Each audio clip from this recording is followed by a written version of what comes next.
Mana 1 oyu 20 kun bo'lgan bo'lsa, chetga lecheniyaga kelayotganimga boshida ko'zim bir tomoni nevrit bo'lib shamollash bor edi.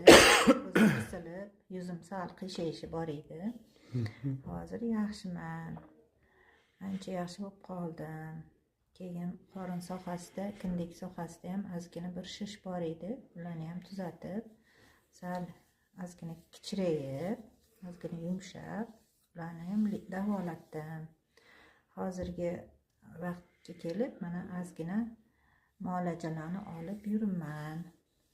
Yana qo'shimcha boshqa davolar bilan ham davolayaptilar. Lekin yaxshi, natijasi yaxshi. Hozir ancha oshqozonda, jigarda og'riqlar bor edi. Boshimda og'riqlar ozgina qoldi. Hozirgi ovqatlanishim ham sal yengillashdi. Og'ir hazm qilishlarim yaxshi ishlamayotdi. Jigarlarimda ham, jigar sohalarimda og'riqlar kuchli edi. Hozir yaxshiman. Ko'zimda ozgina hayajonlanish paytida titrash bo'ladi, lekin bu vaqtinchalik. Sekin o'zi holiga keladi. Lecheniya davom etadi hali yana.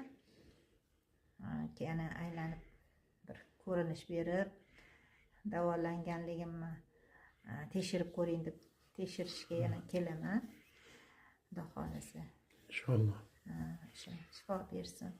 Hammaga shetga kelib, lecheniyalarni olib kelishni nasib qilsin hammaga.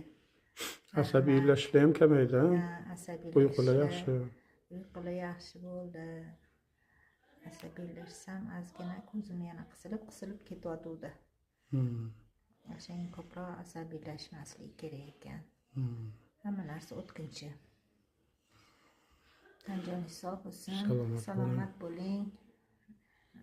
Qo'sha qarib, ishlaringizga rivoj tilayman. Yana ham ishingiz yangi anaqalaringiz, sahifalaringiz ochilsin. Yangi yo'nalishlar bilan yana keyingi anaqalarga lecheniyalar. Rahmat, sog' salomat bo'ling. Rahmat.